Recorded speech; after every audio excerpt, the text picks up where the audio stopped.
So, with the release of the new DJI Mavic 4 Pro, we also get this, the exciting new DJI RC Pro 2, which is now also compatible with the Air 3S and Mini 4 Pro thanks to a recent firmware update. I know a lot of people will be really happy about that.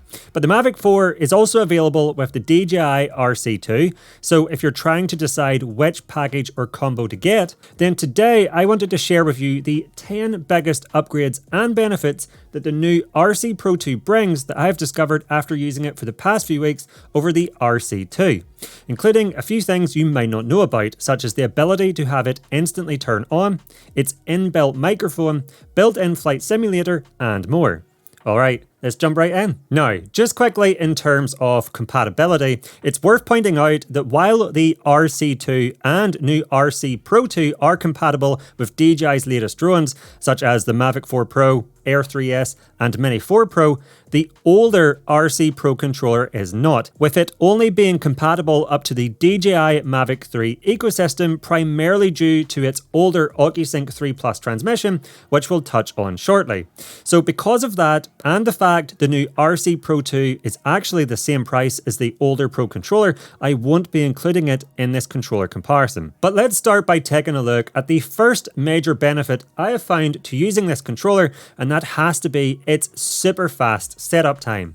So unlike with the DJI RC2, where the joysticks have to be removed from the back and then installed onto the joystick bases, with the RC Pro 2, you simply lift up the screen from its folded position, and when you do this, not only does it reveal the controls, but you will also notice the joysticks pop out. That's right, they are collapsible, so you never need to remove them, which sounds kind of trivial, but in reality is so handy. Trust me, once you get used to this, going back to removing them and reinstalling them each time on the RC2 feels surprisingly outdated. And something I did notice is that as you fold the screen back down, you can see they actually rotate at their bases, which means the screen is never putting pressure on them, so you don't have to worry about this introducing stick drift. Now, once you lift up the screen, the controller will also automatically power on. And while the startup time is initially similar to the RC2, this can be made a lot faster as the RC Pro 2 has a new feature called sleep mode. So let's say you're moving around between multiple locations and want to get in the air super fast when you arrive somewhere new. If you fold the controller screen back down but don't turn off the controller, you can see on the screen it now goes into sleep mode. Now in this sleep mode, the controller is only using 1% of its battery life per hour, so barely any, so you don't have to worry about leaving it in this state for a long time. But when you are ready to go and extend the screen back out to wake it back up, it is almost instantly ready to go again. Literally zero startup time. It's super fast. And this prevents that waiting around you normally have to do with the RC2. With that being said, without a doubt, the biggest benefit of this new controller is the screen, which when put side by side with the RC2's 5.5-inch screen, you can see its new 7-inch mini LED screen is absolutely massive. Now, I have had a few people reach out and ask me, is the RC Pro 2 comfortable to use? Is there a substantial weight difference? Do you notice it when holding it for a long period of time? And honestly, I had the same reservations when I first seen it, but after using it over the past few weeks, it's no less comfortable than something like the RC2. Both feature similar grips in the back, and despite the Pro 2 being around 330 grams heavier, so not quite double the weight, but still substantial enough, in reality, it's still pretty light, and the weight is never an issue when using it, at least in my opinion. Now, this new RC Pro 2 screen has an incredible peak brightness of 2000 nits and a sustained brightness of 1600 nits, which is more than double that of the RC2. And when flying outdoors, this makes it perfect for all lighting conditions. With the RC2, for example, I would often find if flying outdoors in bright sunlight, the screen could become quite hard to view, leading to me trying to find shaded areas to fly. But with this much larger, brighter display on the Pro 2, this is much less of an issue, as I have found it's still clear to see even under direct sunlight. There's also an adaptive brightness mode on the RC Pro 2 that lets it automatically adjust the brightness depending on the environment you are flying. Now, the screen is also tiltable, which means if you get any glare on it, you can just adjust the angle to remove that.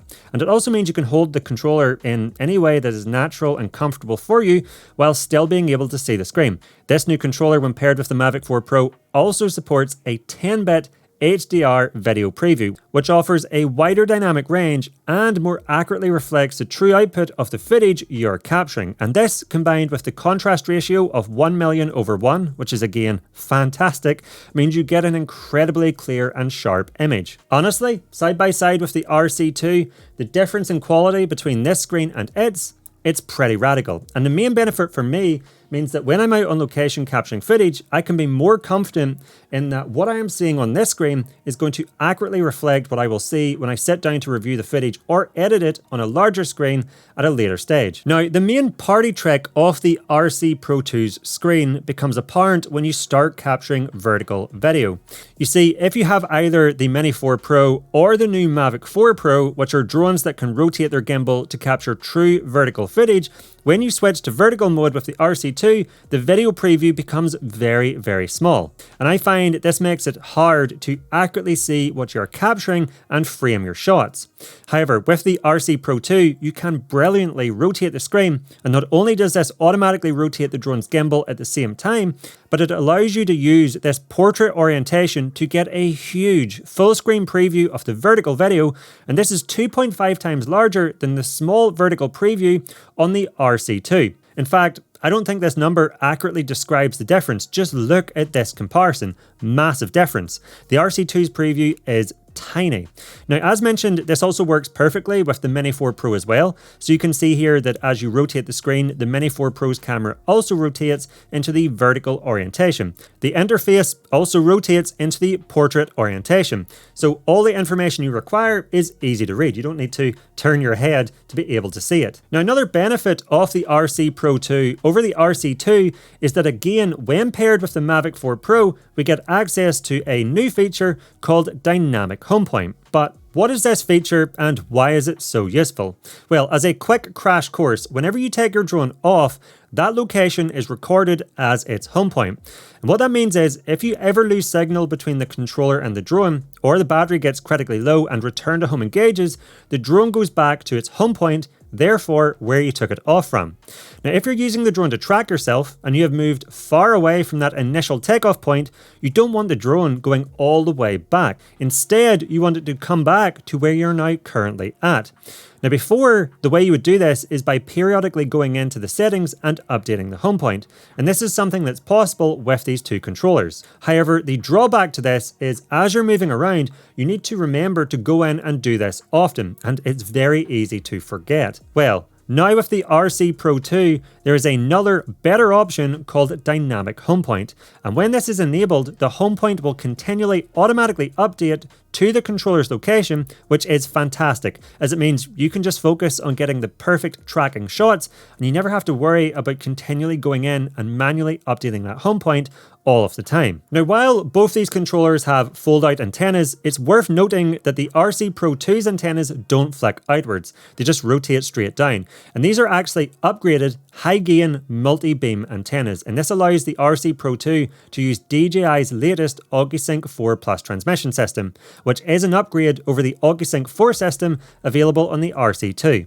So what that means is, when paired with a drone capable of using AuguSync 4 Plus, such as the new Mavic 4 Pro, using the RC Pro 2 will give you a significantly enhanced transmission distance that is even more stable. So that means less dropouts and less image breakups, even in areas with lots of obstacles. If you're using the RC2 instead, while the transmission is still very, very good, it won't be as good as when you're using the RC Pro 2 due to its compatibility with AuguSync 4 Plus. Alright, let's now take a look at the control differences between these two controllers, as the RC Pro 2 does have some additional buttons available that make changing settings and using features more efficient. So looking at them side by side, you can see, although there's some differences, there's also quite a lot of similarities. They both feature a return to home and pause button, allowing you to engage return to home and have the drone return back to you, or emergency brake the drone in midair. They also both have a flight speed toggle, and on top, dedicated video and photo buttons, and two scroll wheels for the zoom and gimbal tilt. They also both feature two customizable function buttons on the back, which within the settings menu you can set to do a range of things such as tilt the gimbal straight down, lock the exposure, or even enable cruise control. However, looking closer at the RC Pro 2, and the first additional button you will see is this 5D toggle. This again can be customized to do a range of different functions, such as pushing it up or down to change between the cameras, or pressing it inwards to open the camera settings. There's also a back button, which can be also used in combination with the scroll wheel to do things like adjust the screen brightness without having to go into the controller settings menu. The key new addition to this controller, however, is this new dial located on the front. This large dial can be used when in Pro or manual mode to click through the shutter, aperture, ISO and EV settings, and then the dial can be used to change these parameters up or down, all without having to take your hands off the remote to touch the screen. Very handy. Also, when playing back or previewing a clip, this dial can be used to scroll through the footage, and this is much better than trying to drag that little playhead on the screen with your finger, which is often very fiddly. And it also makes this easier if you're using the controller with gloves. Now, another nice upgrade, and it has to be said somewhat of an unexpected upgrade to the RC Pro 2, is the fact it comes with a built-in microphone. Yes, there's actually a microphone built into this controller, and it's hidden under these 3 holes on the bottom. Now, while it's still possible to plug in a DJI wireless mic, such as the Mic 2 or Mic Mini, into the bottom of the RC2, and that is still the case here with the RC Pro 2, this internal microphone has a few benefits. Alongside you not needing to connect anything additional, you can also record the audio not only over a screen recording, but you can also record the audio over the top of the actual drone footage. So within the settings menu, you can turn on this option called App Recording, and now as you capture drone footage, the controller's internal microphone will also be recording audio.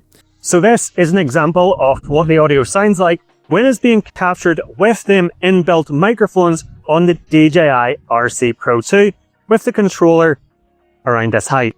Now, if you do want to use a DJI wireless mic, the RC Pro 2 has another advantage in that you don't need to plug in the receiver to the controller, as you can just pair the transmitter wirelessly via Bluetooth, which is another great advantage. Now, speaking of screen recordings, these get stored to the controller's internal storage, which both controllers have.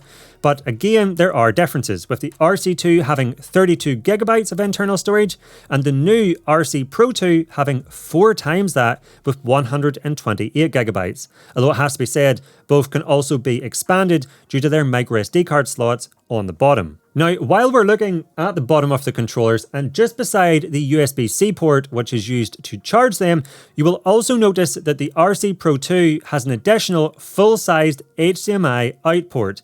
So this will be ideal if you want to output the video to a larger external monitor or output the feed for live streaming. And you can also output the feed with the interface, so screen mirroring, or a clean video output without displaying the information. Now, when it comes to battery life, unsurprisingly, the RC Pro 2 comes out on top with 4 hours of runtime, so you get an extra hour over the RC2. Although it has to be said, both controllers are more than capable of outrunning 3 full battery flights with something like the Mavic 4 Pro. However, unlike the RC2, which is limited to only the DJI Fly app, the RC Pro 2 controller also allows you to download third-party apps directly to the controller. And it's actually got enough processing power to allow you to do quick video editing right on the controller from within the DJI Fly app. You can actually just close down the screen to its folded position to use it kind of like a mini tablet. Now, within the RC Pro 2, there's also a brand new DJI Flight Simulator pre-installed, so you can access this from within the DJI Fly app by selecting the DJI Simulator at the top right, and this allows you to take training courses on the new DJI Mavic 4 Pro, but also just load up a landscape and get a realistic flying experience that accurately simulates the interface, obstacle avoidance, the camera controls, and even return to home, so that you can not only build up more confidence in flying it, but also do things like master more advanced drone moves without having to fly in real life. Lastly, let's talk price. And while it's highly likely you'll be picking up one of these controllers as a combo with the Mavic 4 Pro, for example, if you are planning on buying or upgrading to a controller separately, the DJI RC2 does have a major factor in its favor. And that's the fact it comes in at less than half the price of the RC Pro 2, which is great value for money, as it's a fantastic little controller. However, if you want the latest features, be able to take full advantage of the Mavic 4 Pro's capabilities, and get some of the fantastic quality of life improvements the RC Pro 2 has, then in my opinion, this controller is very much worth the additional cost and complements the Mavic 4 Pro much better, and even surprisingly the Mini 4 Pro due to its rotating screen for vertical mode. It's really going to give you the best overall experience, and in terms of improvement compared to the RC2, it's night and day. But what do you think? If you're picking this drone up, what controller are you going for? And when it comes to the DJI Mavic 4 Pro, if you would like to find out about everything new on it and see comparison footage compared to the Mavic 3 Pro, then I highly recommend checking out my full review, which you can watch by clicking up here or by using the link in the description down below.